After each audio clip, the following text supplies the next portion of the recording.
Hello friends, today we will discuss the concept of the polymerase chain reaction, that is PCR. तो polymerase chain reaction क्या होता है? तो polymerase chain reaction is a technique used to make the numerous copies of a specific segment of DNA quick and accurately. मतलब इसका मतलब क्या बताया उन्होंने, ये एक ऐसा टेक्निक है जिसका डीएनए का एक सेगमेंट से हम बहुत सारे कॉपीज बना सकते हैं, क्विक मतलब बहुत फास्ट बना सकते हैं और एकदम एक्यूरेट बना सकते हैं उसमें से। मतलब हम इसमें क्या कर सकते हैं, हम जो भी डीएनए है उसका मल्टीप्लिकेशन कर सकते हैं, क्लोनिंग कर सकते हैं एकदम फास्ट में। तो फिर ये जो टेक्निक है किस में करते होंगे, ये एक मशीन रहता है जिसका नाम है थर्मल साइक्लर, वो ऐसा दिखता है। इस मशीन का यूज करके हम पीसीआर टेक्निक कर सकते हैं। तो ये जो पीसीआर टेक्निक है इसको इन्वेंट किया गया था 1983 में। और इसको इन्वेंट किसने किया था, एक अमेरिकन बायोकेमिस्ट ने। तो कौन थे, कैरी बैंक्स मुलिस। और उनको एक नोबेल प्राइज भी मिला था केमिस्ट्री में इन 1993। तो ये जो पीसीआर टेक्निक है ये हर एक मॉलिक्यूलर बायोलॉजी के टेक्निक में यूज़ किया जाता है। ये जो टेक्निक है बहुत रैपिड है, बहुत फास्ट टेक्निक है ये डीएनए को एम्प्लीफिकेशन करने के लिए। तो अभी एक क्वेश्चन अराइज होता है कि हमें पीसीआर टेक्निक क्यों करना है। सपोज मैं एक एग्जांपल देता हूँ कि सपोज ये एक हमारे पास एक स्पेसीज है, सपोज बोल रहा हूँ, सपोज ये स्पेसीज हमारे यहाँ पे बहुत एंडेंजर्ड है, कुछ दिन में मतलब वो एंडेंजर्ड है अभी, ठीक है। तो ये जो स्पेसीज है ना ये कुछ दिनों में खत्म हो जाएगा। ये जो स्पेसीज है ये सिरोपेजिया एंजिनेरिका, सपोज एक एग्जांपल लिया है मैंने, ये अभी है। लेकिन ये जो स्पेसीज है सपोज हमने सपोज किया कि एंडेंजर्ड है, कुछ दिन में खत्म हो जाएगा, तो इसका हमें जीन का स्टडी करना है, इसके बारे में इसके अंदर है क्या वो सब स्टडी करना है। तो उसको तो हम पूरा प्लांट को तोड़ नहीं सकते ना। अभी एक छोटा सा प्लांट है, उस प्लांट वो भी एंडेंजर्ड है, उसको अगर हम तोड़ेंगे तो खत्म हो जाएगा। तो इसलिए उसमें से कुछ हम पार्ट निकाल के, टारगेटेड डीएनए को निकाल के उसके ऊपर जीन का स्टडी कर सकते हैं। इसलिए हम किस किस तरह से कर सकते हैं, वो हम पीसीआर टेक्निक्स में डाल के हम उसको कर सकते हैं। इसमें क्या कर सकते हैं, हम जीन का स्टडी कर सकते हैं, ठीक है।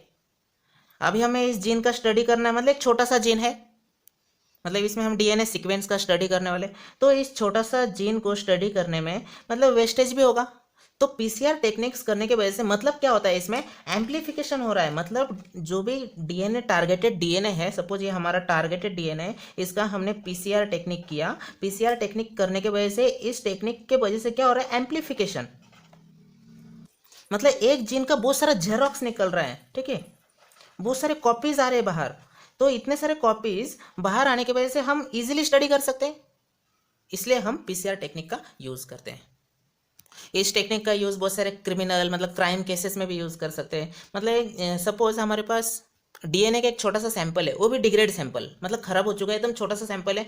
उस छोटे से सैंपल का भी हम पीसीआर टेक्निक करके उसका एम्प्लीफिकेशन करके हम उसके बारे में स्टडी कर सकते हैं, हम क्रिमिनल को ढूंढ सकते हैं, मतलब पीसीआर टेक्निक से, ठीक है, मतलब आगे के प्रोसेस करके। तो आपने अभी तक पीसीआर का जो मशीन है जिसको हम थर्मोसाइक्लर बोलते हैं वो देख लिया, वो कुछ इस तरह से दिखता है। तो ये जो पीसीआर टेक्निक है इस थर्मल साइकिल में, इस थर्मोसाइक्लर में सिर्फ 3 स्टेप रहता है। दैट इज डीनेचुरेशन, वो केवल एटलीस्ट 94 टू 96 डिग्री हीट लगता है उसको। सेकेंड स्टेप इज एनिलिन और थर्ड स्टेप इज इलोंगेशन। तो ये जो तीनों स्टेप है ये इस थर्मल साइक्लर में रन होता है। तो अभी तक हमने पीसीआर क्या होता है वो जान लिया, उसके मशीन्स के फोटोग्राफ भी देख लिए, और इसमें 3 स्टेप्स होते हैं वो भी आपको पता चल गया कौन से कौन से। तो डीनेचुरेशन में 94 टू 96 डिग्री टेम्परेचर का यूज होता है। एनिलिंग में 50 टू 68 डिग्री सेल्सियस और 64 डिग्री सेल्सियस तक यूज होता है। और इलोंगेशन जो प्रोसेस है उसमें 72 डिग्री सेल्सियस लगता है। ये जो एनिलिन और इलोंगेशन का जो ये जो प्रोसेस है, ये प्रोसेस में थोड़ा सा एक टाइम रहता है। उस टाइम में मतलब उधर एक छोटा सा स्पेस रहता है ये दोनों प्रोसेस के बीच में। और इसमें ये जो इलोंगेशन है ना, इलोंगेशन स्टेज में 72 डिग्री सेल्सियस जो है, इससे जो एनिलिन का जो टेम्परेचर है वो कम ही होना चाहिए। अगर एनिलिन का अगर टेम्परेचर अगर 72 डिग्री सेल्सियस से अगर ज़्यादा होगा तो इलोंगेशन प्रोसेस नहीं होगा, इलोंगेशन प्रोसेस जो है वो स्टॉप हो जाएगा। तो हम फिर से एक बार शॉर्ट में पीसीआर का मशीन को देख लेंगे। पीसीआर का मशीन, और उस मशीन को क्या बोलते हैं हम, थर्मोसाइक्लर। तो इसमें हम इसके बारे में देखते हैं। थर्मो मीन्स क्या, थर्मो मीन्स टेम्परेचर, ठीक है, और साइक्लर मीन्स मतलब ये जो प्रोसेस है इसको साइक्लिक वे में वेरी करवाता है, इसलिए इसको क्या बोलते हैं, थर्मोसाइक्लर। तो अब इस मशीन को देख सकते हैं। तो अब इस मशीन में देखिए एक छोटा सा स्मॉल स्मॉल होल्स दिख रहे हैं, ब्लैक कलर के जो छोटे छोटे स्पॉट्स दिख रहे हैं, उसके अंदर एक ट्यूब रहेगा, वो कुछ इस तरह से रहता है। तो इस तरह का वो ट्यूब रहता है। ये जो ट्यूब है, इस छोटे छोटे जो आपको स्मॉल ब्लैक कलर का स्पॉट दिख रहा है, उसके अंदर ये ट्यूब को डाला जाता है। लेकिन इस ट्यूब में कुछ इक्विपमेंट्स रहता है, ठीक है, कुछ रिक्वायरमेंट्स भी होंगे ना इस ट्यूब के अंदर डालने के लिए। तो वो क्या रहते हैं, वो पूरे 6 अलग अलग रिक्वायरमेंट रहते हैं, वो अब हम देखेंगे। वो जो पूरे 6 कंपोनेंट है वो इस ट्यूब के अंदर डालते हैं पहले। वो कुछ रिएक्शन मिक्स बोलते हैं, टारगेट डीएनए, प्राइमर्स, DNTPS, वो सब इसके अंदर डालने के बाद इसको इस मशीन के अंदर जो स्मॉल स्मॉल स्पॉट दिख रहा है उसके अंदर इस ट्यूब को रख के इस मशीन को टर्न ऑन करते हैं। जैसे इस मशीन को टर्न ऑन करते हैं उस टाइम में 3 प्रोसेस रन होता है। कौन से डीनेचुरेशन, एनिलिंग और इलोंगेशन, जिसकी वजह से हमारा जो भी जीन है उसका एम्प्लीफिकेशन होता है और जेरोक्स होता है उसका। तो अभी हम उस पीसीआर के कुछ कंपोनेंट्स देखेंगे जो रिएक्शन में मिक्स होता है। तो इसके अंदर वो 6 कंपोनेंट कौन से रहेंगे। सपोज हमने डीएनए दिया, ठीक है, उसके अंदर डीएनए देंगे इसके अंदर। उसके बाद हम उसमें टैग पॉलीमरेज डालेंगे। नेक्स्ट स्लाइड में हम देखेंगे कि टैग पॉलीमरेज क्या होता है, थोड़ा सा डिटेल में देखेंगे टैग पॉलीमरेज के बारे में। फिर उसके बाद हम उसके अंदर कुछ न्यूक्लियोटाइड सीक्वेंस डालेंगे, जैसे ATGC, ठीक है, इसके बारे में हम देखेंगे। उसके बाद हम रिएक्शन बफर को डालेंगे, ये जो रिएक्शन बफर है ये इसके अंदर डालेंगे। फिर हम कुछ प्राइमर्स डालेंगे और फाइनली हम 6 कंपोनेंट कौन सा, मिनरल ऑयल डालेंगे। तो आपने देखा इसमें किस तरह से मैंने सब कलरफुल, मतलब मैंने सब ये 6 कंपोनेंट डाल दिया, DNA, tag polymerase, nucleotide, mineral oil, reaction buffer and finally primers, ये सब हमने उसके अंदर डाल दिए। मतलब ये सब जो है उसके अंदर लगता है। और ये जो ट्यूब है, ये ट्यूब हम उस थर्मोसाइक्लर जो मशीन था उसके अंदर हमने जो छोटा छोटा स्पॉट दिखा था उसके अंदर ये ट्यूब को एडजस्ट कर देते हैं ताकि हम पीसीआर का जो मशीन है उसको ऑन कर सके। ये जो 6 कंपोनेंट दिख रहा है ना, इसमें से अगर हमने मिनरल ऑयल्स को अगर इसमें से रिमूव कर दिया तो थोड़ा बहुत फर्क दिखेगा। लेकिन अगर इसमें से न्यूक्लियोटाइड या फिर tag polymerase, DNA, buffer solution, इसमें से कोई भी अगर एक को अगर हमने इसमें से रिमूव कर लिया तो आगे का प्रोसेस होगा ही नहीं, मतलब ये साइकिल जो है रन होगा ही नहीं, ठीक है। तो ये जो 6 कंपोनेंट है, सब 6 के 6 इंपॉर्टेंट है। तो अभी इस 6 कंपोनेंट को हम थोड़ा डिटेल में देखेंगे। तो हमारा पहला क्या था, डीएनए, मतलब टारगेटेड डीएनए चाहिए। तो उसके अंदर ऐसा कुछ टारगेट डीएनए चाहिए, content sequence to be amplified के लिए, ठीक है। उसके बाद हमने सेकंड देखा था प्राइमर, ये हो गया हमारा प्राइमर। तो एक कितना रहता है, 2 ऑलिगो न्यूक्लियोटाइड प्राइमर रहता है। ये प्राइमर कैसे रहता है, 2 ऑलिगो न्यूक्लियोटाइड प्राइमर। और ये कहाँ पे जाके बाइंड होता है, ये जो प्राइमर है ये कहाँ पे जाके बाइंड होता है, बाइंड विथ 3 प्राइम OH में जाके। ये जो हमारा जो सपोज ये हमारा एक डीएनए स्ट्रैंड है, ठीक है, यह हमारा 3 प्राइम और ये हमारा 5 प्राइम। और इस डीएनए का ये हमारा दूसरा स्ट्रैंड है, ये हमारा 3 प्राइम, इधर आ गया हमारा 5 प्राइम। तो सपोज ये हमारा रेड कलर का जो प्राइमर है, फिर से मैं रेड कलर से ही दिखा रहा हूँ। ये जो रेड कलर का प्राइमर, एक सेकंड में इसको कलर चेंज कर देता हूँ पहले। तो आपने देखा ये जो हमारा जो टारगेटेड डीएनए है, इस डीएनए में ये हमारा प्राइमर, 2 प्राइमर रहेगा, एक यहाँ पे बाइंड होगा, एक यहाँ पे बाइंड होगा। आप देख रहे हैं यहाँ पे कौन सा एंड रहेगा, यहाँ OH रहेगा, यहाँ पे OH एंड रहेगा। 3 प्राइम एंड में ही ये जो प्राइमर है 2 ऑलिगो न्यूक्लियोटाइड प्राइमर, वो यहाँ पे बाइंड होता है इस तरह से। तो प्राइमर क्या होता है, ये प्राइमर को डिटेल में जानने के लिए मेरा रेप्लिकेशन इन प्रोकैरियोटिक का जो वीडियो है, उस वीडियो को आप अगर जाके देखेंगे तो आपको इस प्राइमर के बारे में तो जान लेंगे आप। ये जो प्राइमर होता है इसमें 8 to 10 न्यूक्लियोटाइड सीक्वेंस रहता है। मतलब इसमें 8 to 10 न्यूक्लियोटाइड सीक्वेंस, मतलब इसमें 8 to 10 लाइन्स रहेंगे। वो जो प्राइमर है वो क्या करता है, वो स्टार्ट करता है, मतलब आगे का जो प्रोसेस है न्यूक्लियोटाइड, जो भी DNTP, मतलब डीऑक्सी न्यूक्लियोटाइड फॉर ट्राइफॉस्फेटेज जो भी रहेगा, DATP, DTTP, GTTP, GCTP, जो हम नेक्स्ट इसमें देखेंगे, वो जो है उसको आगे रन करने के लिए प्राइमर की जरूरत रहती है। तो ये जो प्राइमर है ये हम बाहर से उस ट्यूब के अंदर डालेंगे। तो आपको प्राइमर पता चला, 8 to 10 न्यूक्लियोटाइड सीक्वेंस रहता है वो चेन। तो 2 रहेगा कौन सा, 2 ऑलिगो न्यूक्लियोटाइड प्राइमर। तो उसके बाद हमने क्या क्या देखा था, न्यूक्लियोटाइड्स देखा था। तो वो न्यूक्लियोटाइड कैसे रहता है, DNTP। DNTP मतलब क्या, डीऑक्सी न्यूक्लियोटाइड ट्राइफॉस्फेट्स। तो ये जो न्यूक्लियोटाइड रहता है ये कैसे रहता है, डीएनए बिल्डिंग यूनिट्स रहता है। और ये जो न्यूक्लियोटाइड रहते हैं वो कितने काइंड्स के रहते हैं, they are 4 kinds of the nucleotide, that is DATP, DTTP, DGTP and DCTP। तो इसमें आपको न्यूक्लियोटाइड सीक्वेंस दिख रहा है ATGC, जो हम न्यूक्लियोटाइड देखे थे, ये देखिए ATGC। तो हमने अभी तक DNA देखा, न्यूक्लियोटाइड भी देख लिया है, प्राइमर्स भी देख लिया है, अब ये 3 देखेंगे। उसके बाद 4th नंबर में हम क्या देखेंगे, DNA पॉलीमरेज। तो DNA पॉलीमरेज को हमने क्या बोला था, टैग पॉलीमरेज, ठीक है, टैग। इस DNA पॉलीमरेज को और एक क्या बोल सकते हैं, टैग पॉलीमरेज और हीट स्टेबल DNA पॉलीमरेज। तो ये टैग पॉलीमरेज मतलब क्या, टैग पॉलीमरेज मतलब एक ऐसा बैक्टीरियम के अंदर से निकला है, मतलब ऐसे बैक्टीरियम के अंदर से इसको आइसोलेटेड किया है। वो कौन सा बैक्टीरिया है, थर्मस एक्वेटिकस। वो बैक्टीरिया कुछ इस तरह से दिखता है, ये है हमारा थर्मस एक्वेटिकस।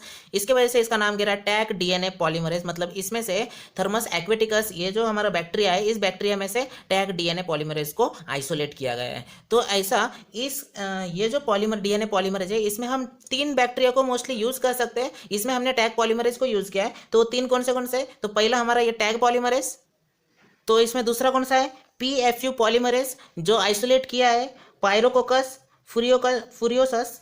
और तीसरा जो है वेंट पॉलीमरेज, इसको आइसोलेट किया गया है थर्मोकोकस लिट्रोलिस। इस बैक्टीरिया में से इसको आइसोलेट किया गया है। तो हम ये जो पॉलीमरेज जो PCR टेक्निक्स है, इसमें हम टैग पॉलीमरेज का यूज करते हैं। तो PFU पॉलीमरेज कुछ इस तरह से दिखता है बैक्टीरिया, और उसका जो वेंट पॉलीमरेज जो थर्मोकोकस लिट्रोलिस जो है, वो कुछ इस तरह से दिखता है, ठीक है। तो ये जो बैक्टीरिया में से आइसोलेट किया जाता है ना, इसका एक इंपॉर्टेंट रोल क्या है पता है, ये जो है ये 90 डिग्री सेल्सियस का अगर हम हीट देंगे, फिर भी ये जो बैक्टीरिया है ये क्या करेगा, ये सर्वाइव करेगा। इसलिए ये जो बैक्टीरिया है, इस बैक्टीरिया में से DNA पॉलीमरेज मतलब इसमें से टैग पॉलीमरेज जो थर्मस एक्वेटिकस है, उसमें से हम आइसोलेट करते हैं। तो समझ में आया, ये हम बैक्टीरिया मतलब ये जो DNA पॉलीमरेज ये किस लिए यूज करते हैं, कि ये जो बैक्टीरिया ये 90 डिग्री सेल्सियस हीट तक सर्वाइव कर सकता है, फिर भी उसका डेथ नहीं होता।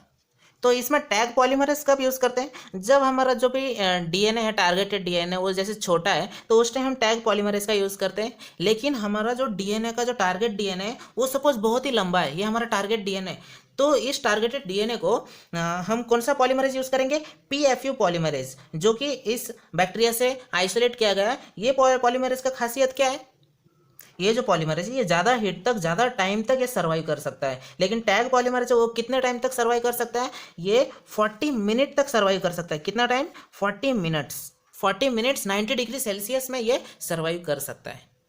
तो यहाँ तक आपको पूरा समझ में आया।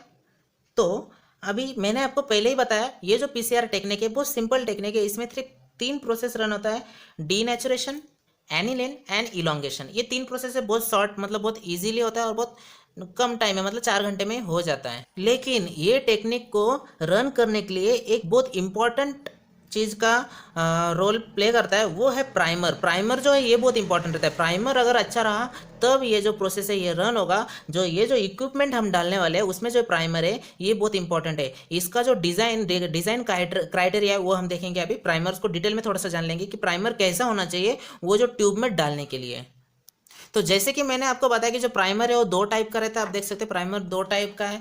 वो कौन सा प्राइमर रहेगा, तो एक रहता है रिवर्स प्राइमर और एक दूसरा रहता है फॉरवर्ड प्राइमर। तो मैंने पहले ही एक्सप्लेन किया था, ये जो है ये यहाँ से बाइंड हो रहा है, मतलब ये कौन सा प्राइमर हुआ, ये फॉरवर्ड प्राइमर हुआ, और इधर से बाइंड हो रहा है मतलब ये हो गया रिवर्स प्राइमर। ठीक है, इतना तक समझ में आया। और ये जो प्राइमर है ये कब ऐड होता है, जब डीनेचर प्रोसेस, ये जो फर्स्ट प्रोसेस है ये जब कंप्लीट हो जाता है, एनिलिन जो प्रोसेस रहेगा इस प्रोसेस में क्या होगा, ये प्राइमर का एडिशन होगा। डीनेचुरेशन मतलब क्या होगा, ज़्यादा हीट देने की वजह से, हमने हीट भी देख लिया कितना डिग्री रहता है 94 to 96 डिग्री सेल्सियस। इतना हीट देने के बाद, मतलब इसमें कौन सा भी हीट रहता है 95 हो सकता है, तो इतना हीट देने के बाद वो जो डीएनए का जो भी टेम्पलेट है वो कैसा होगा, अभी सपोज डीएनए है एटीजीसी के साथ ज्वाइंट है, जैसे हमने ज़्यादा हीट दिया वो क्या होगा, वो सेपरेट हो जाएगा, मतलब डीनेचर हो जाएगा। जैसे डीनेचर हो जाएगा उस टाइम ये जो डीएनए कुछ इस तरह से दिखने लगेगा। फिर उसके बाद एनिलिन प्रोसेस में ये जो प्राइमर है ये एडिशन होगा। 2 टाइप का रहेगा, एक फॉरवर्ड एक रिवर्स प्राइमर, जिस तरह से मैंने आपको अभी बताया। तो इसमें प्राइमर कैसा होना चाहिए, प्राइमर यूनिक होना चाहिए, ठीक है। प्राइमर में यूनिकनेस होना चाहिए को, मतलब क्या होना चाहिए उसमें, वो जो हम जो डीएनए लेंगे, सपोज ये फिर से बताओ, ये जो हमने डीएनए लिया है उसमें जो ज्वाइंट होगा, सपोज यहाँ पे ए है तो उसके अपोजिट में टी होना चाहिए। ये डीएनए को देखते हुए हमने प्राइमर बनाना चाहिए बाहर से। तो प्राइमर कैसा होना चाहिए, यूनिकनेस होना चाहिए। प्राइमर का जो लेंथ है, वो छोटा होना चाहिए, वो ज़्यादा बड़ा नहीं होना चाहिए। थर्ड, उसका जो मेल्टिंग टेम्परेचर है वो भी हमें ऑब्जर्व करना पड़ेगा। अगर हमने प्राइमर डाल दिया और वो जल्दी से मेल्ट हो गया तो कुछ फायदा नहीं है ना। वो हमने जो एक्वेटिकस डाला है उसमें से, सॉरी पॉलीमरेज जो डाला है उसके हिसाब से वो रहना चाहिए, मतलब उसका मेल्टिंग टेम्परेचर भी हमें ऑब्जर्व करना पड़ेगा। मतलब डीएनए का और जो प्राइमर का जो मेल्टिंग टेम्परेचर है ना वो डिफरेंट होना चाहिए। अगर दोनों का साथ में हो गया तो बहुत प्रॉब्लम हो जाएगा। मतलब अभी डीएनए ज़्यादा टेम्परेचर होने की वजह से डीएनए का जो स्ट्रैंड है, ये हमारा डीएनए का स्ट्रैंड, वो कैसे सेपरेट हो जाता है, डीनेचर हो जाता है। लेकिन मेल्टिंग टेम्परेचर अगर सेम रहा तो बहुत प्रॉब्लम हो सकता है, इसलिए उसका मेल्टिंग टेम्परेचर को भी हमें फोकस करना चाहिए। तो मेल्टिंग टेम्परेचर का काम कौन करता है, जीसी कंटेंट रेंज। मतलब आपको पता ही होगा जी और सी में कौन सा बॉन्ड रहता है, ट्रिपल बॉन्ड रहता है। तो जीसी कंटेंट अगर इसमें, तो वो भी देखना पड़ता है। उसके बाद और एक रहता है अवॉइड हेयरपिन प्राइमर्स। मतलब इसका मतलब क्या होता है, अवॉइड हेयरपिन प्राइमर्स, मतलब कि ये हमारा प्राइमर्स है, इसमें suppose A T G C, suppose इधर ए है, इधर टी है, इधर जी है, इधर सी है। लेकिन अगर इस प्राइमर में अगर ज़्यादा कंटेंट, फिर से ए टी आ गया, ए आ गया, तो क्या होगा, इसके साथ ये बॉन्ड फॉर्मेशन कर सकता है। मतलब ये जो हेयरपिन लूप है इस तरह से फॉर्मेशन ना हो, इसको भी हमने अवॉइड करना है, हेयरपिन लूप फॉर्मेशन ना हो, इस तरह का हमें प्राइमर देखना पड़ेगा। तो अगर ये जो प्राइमरी अगर सेल्फ अगर बाइंड हो जाए तो इसका कुछ काम है क्या, ये डीएनए में कैसे जाके बाइंड होगा, इसलिए ये सेल्फ बाइंड नहीं होना चाहिए, इस बात को भी हमें फोकस करना चाहिए। तो हमें इसमें क्या करना है, अवॉइड करना है। किसे अवॉइड करने का है, अवॉइड प्राइमर इंटरेक्शन को हमें अवॉइड करना है इसमें। तो हमें ये जो प्राइमर है इसको ट्यूब में डालने से पहले हमें उसको डिज़ाइन करते आना चाहिए ठीक से। हम उसको अगर डिज़ाइन करें तब जाके वो जो प्रोसेस है वो रन होगा। कि हमें पहले से डीएनए का जो टारगेटेड डीएनए है उसका सीक्वेंस को देख के हमें जो प्राइमर है उसको बनाना चाहिए। तो इसमें मेन रोल किसका प्ले होता है, प्राइमर्स का। अगर प्राइमर अच्छा होगा तब जाके उधर का आगे का प्रोसेस रन होगा। तो प्राइमर में किस चीज़ का ये प्रॉब्लम रहता है वो आपको समझ में आ गया होगा, ठीक है। तो प्राइमर को देखने के टाइम पे बहुत कुछ चीज़ देखना पड़ता है। मतलब सी और जी जो है वो ज़्यादा नहीं होना चाहिए उसमें। फिर उसके बाद प्राइमर इंटरेक्शन नहीं होना चाहिए, प्राइमर डाइमर नहीं फॉर्मेशन होना चाहिए। अभी ये लॉन्ग डीएनए चेन है, इसमें अगर एक प्राइमर लग गया, फिर से दूसरा एक जगह मिल गया, फिर से वहाँ पे प्राइमर लग गया, तो एक डीएनए में ज़्यादा ये लग जाएगा तो डीएनए का कैसे क्या आगे का प्रोसेस होगा, मतलब पीसीआर टेक्निक रन कैसे होगा। इसलिए इस चीज़ को भी देखना पड़ता है। अभी बहुत सारे टेक्निक्स आ गया है जो अवेलेबल है, हम प्राइमर को ईजिली डिज़ाइन कर सकते हैं। न्यू लेटेस्ट वर्जन के कुछ मशीन्स आ गए हैं जिसमें हम प्राइमर्स को इजीली देख के हम उसको ठीक से डिज़ाइन कर सकते हैं। तो ये सब चीज़ को हमें ध्यान रखना चाहिए। तो आई होप कि आपको यहाँ तक पूरा लेक्चर समझ में आया होगा। मतलब ये सब जो मटेरियल है, ये जो है इसमें रिक्वायरमेंट वो इसमें डालेंगे। ये जो ट्यूब है, अभी हमारा ट्यूब रेडी हो चुका है। अब हम इस ट्यूब को लेके इस थर्मोसाइक्लर जो है इसके अंदर डालेंगे और हमारा जो भी बटन है उसको प्रेस करेंगे, जिसके वजह से पीसीआर टेक्निक्स वो जो मशीन है वो ऑन हो जाए और आगे का प्रोसेस रन हो। तो मैकेनिज्म जो हम नेक्स्ट वीडियो में देखेंगे, और मैकेनिज्म के साथ साथ हम मैकेनिज्म जैसे ही खत्म होता है लास्ट में हम एक वीडियो देखेंगे जो 3D एनिमेशन दिखाया गया है कि ये जो पीसीआर टेक्निक है 3D एनिमेशन के साथ आपको ईजिली बहुत अच्छे से अंडरस्टैंड हो जाएगा, ठीक है। Thank you.